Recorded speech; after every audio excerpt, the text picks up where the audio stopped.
നമസ്കാരം. റാഫ്റ്റോ ക്രിക്കറ്റിലേക്ക് അവർക്കും സ്വാഗതം.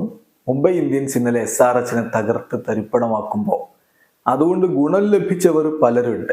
CSKയും RCBയും അടക്കമുള്ള പലർക്കും അത് ഗുണകരമായി, LSCക്ക് അടക്കം. അതേസമയം മുംബൈ ഇന്ത്യൻസിന് ഇതുകൊണ്ട് ഇനി പ്രത്യേകിച്ച് എന്ത് കാര്യം എന്നുള്ളൊരു ചോദ്യം തന്നെയാണ്. അവർക്ക് എന്തായാലും നല്ല രൂപത്തിൽ ഈ ഒരു സീസൺ അവസാനിപ്പിക്കണം. അതിനുള്ള ശ്രമമായിരിക്കും ഇനി ഉണ്ടാവുക. വിജയത്തിന് ശേഷം ഹാർദിക് പാണ്ഡ്യ പറഞ്ഞതും അതാണ്, ഞങ്ങൾ ഇനി അടുത്ത കളിയിൽ ഫോക്കസ് ചെയ്യുകയാണ് എന്ന്. ഏതായാലും ഇവിടെ ഇൻട്രസ്റ്റിംഗ് ആയിട്ടുള്ള ചില കാര്യങ്ങൾ നോക്കേണ്ടതുണ്ട്. ഹാർദിക് പാണ്ഡ്യയുടെ പ്രകടനം, നായകൻ ഹാർദിക് പാണ്ഡ്യയുടെ പ്രകടനം ബോൾ കൊണ്ട് മെച്ചപ്പെട്ടു വരുന്ന ഒരു കാഴ്ചയാണ് കഴിഞ്ഞ 2-3 മത്സരങ്ങളിലായിട്ട് നമ്മൾ കണ്ടുകൊണ്ടിരിക്കുന്നത്. അദ്ദേഹം ഓൾറൗണ്ടറാണ്. ആദ്യം അദ്ദേഹം ബാറ്റ് കൊണ്ട് എങ്ങനെ പ്രകടനം നടത്തും എന്നുള്ളതാണ് എല്ലാവരും ഉറ്റുനോക്കിയിരുന്നത്. ബൗൾ ചെയ്യാൻ അദ്ദേഹത്തിന് കഴിയുമോ എന്നുള്ള ചോദ്യവും ഉണ്ടായിരുന്നു. എന്നാൽ ഇപ്പോൾ അദ്ദേഹം നന്നായിട്ട് ബൗൾ ചെയ്യുന്നു. അത് ടീം ഇന്ത്യക്ക് ഗുണകരമാണ്. കാരണം അദ്ദേഹത്തിന്റെ ബൗളിംഗ് ഫോം വേൾഡ് കപ്പിൽ ഇന്ത്യക്ക് ടീം ബാലൻസിന് വളരെയധികം പ്രാധാന്യമുള്ള ഒന്നാണ്. അപ്പോൾ അദ്ദേഹം ആ ഒരു ടച്ച് വീണ്ടെടുത്തിരിക്കുന്നു, ബൗളിങ്ങിൽ മികച്ച രൂപത്തിൽ നിൽക്കുന്നു എന്നുള്ളത് ആശ്വാസകരമായിട്ടുള്ള കാര്യമാണെങ്കിൽ രോഹിത്തിന്റെ കാര്യമോ? രോഹിത് മങ്ങിപ്പോകുന്ന ഒരു കാഴ്ചയാണ് നമ്മളിപ്പോൾ കാണുന്നത്. മോശമല്ലാത്ത രൂപത്തിലാണ് ഈ IPL സീസൺ ആരംഭിച്ചതെങ്കിലും പിന്നീട് അദ്ദേഹം വളരെ മോശമായ രൂപത്തിലുള്ള പെർഫോമൻസ് ആണ് കഴിഞ്ഞ കുറച്ച് മത്സരങ്ങളായിട്ട് നടത്തിക്കൊണ്ടിരിക്കുന്നത്.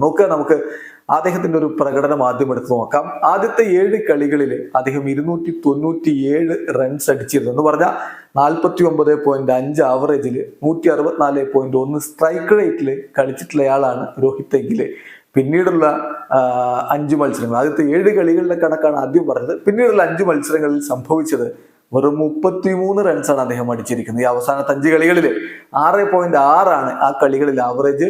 സ്ട്രൈക്ക് റേറ്റ് വെറും 94.3. കൃത്യമായിട്ടൊന്ന് പറയാം, അവസാനത്തെ 5 കളികളിൽ അദ്ദേഹത്തിന്റെ പ്രകടനം 6 റൺസിന് ഔട്ടായി, 8 runs, 4 runs, 11 runs, 4 runs.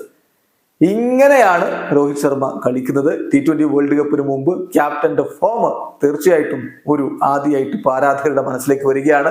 Rohit Sharma ഈ സ്ട്രഗിളിംഗ് എന്ന് തന്നെ പറയേണ്ടി വരും. അത് അദ്ദേഹം ഫോം തിരിച്ചെടുത്തില്ലെങ്കിൽ നഷ്ടം ടീം ഇന്ത്യക്കാണ്.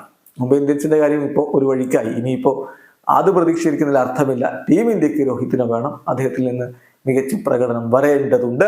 അതേസമയം ഹാർദിക് പാണ്ഡ്യ വേൾഡ് കപ്പിന് മുമ്പ് തന്റെ ബൗളിങ്ങിൽ ഗുഡ് ടച്ചിലേക്ക് എത്തുന്നു എന്നുള്ളത് സന്തോഷകരമാണ്.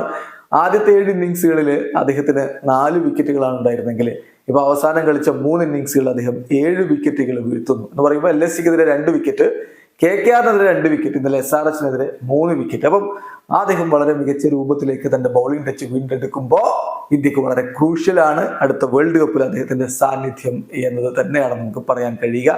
പാണ്ഡ്യ ഇന്നലത്തെ കളിക്ക് ശേഷം തന്റെ ബൗളിങ്ങിനെ കുറിച്ചൊക്കെ പറയുകയുണ്ടായി. കളി കഴിഞ്ഞിട്ട് അദ്ദേഹം പറഞ്ഞത്, ഞങ്ങൾക്ക് നല്ല രൂപത്തിലുള്ള ക്രിക്കറ്റ് കളിക്കണം, അത് ഫോക്കസ് ചെയ്ത് മുന്നോട്ട് പോകണം, അതാണ് ഞാൻ ചിന്തിക്കുന്നത്. ഞങ്ങളുടെ ബാറ്റേഴ്സ് ഈ കളിയിൽ നന്നായിട്ട് ബാറ്റ് ചെയ്തിട്ടുണ്ട്, അത് എക്സലന്റ് ആയിരുന്നു. എൻ്റെ ബൗളിങ്ങിന്റെ കാര്യം, ഞാൻ റൈറ്റ് ഏരിയാസിൽ ബൗൾ ചെയ്യുന്നത് ഇഷ്ടപ്പെടുന്നു. സിറ്റുവേഷൻ അനുസരിച്ചാണ് ഞാൻ ബൗൾ ചെയ്യാൻ ആഗ്രഹിക്കുന്നത്. എന്തായാലും മികച്ച രൂപത്തിൽ ബൗൾ ചെയ്യാൻ കഴിയുന്നതിൽ സന്തോഷമുണ്ട് എന്ന് തന്നെയാണ് ഇപ്പോൾ ഹാർദിക് പാണ്ഡ്യ പറയുന്നത്. എന്തായാലും പാണ്ഡ്യ മിന്നുമ്പോൾ രോഹിത് മങ്ങുന്നു. ആരാധകർക്ക് തീർച്ചയായിട്ടും നിരാശയാണ്. രണ്ടുപേരും ഒരുമിച്ച് മിന്നുന്നതാണ് കാണേണ്ടത്. വീഡിയോ അവസാനിക്കുന്നു. ക്രിക്കറ്റ് ലോകത്തെ കൂടുതൽ വിശേഷങ്ങളുമായി റാഫ്റ്റോ എത്താം.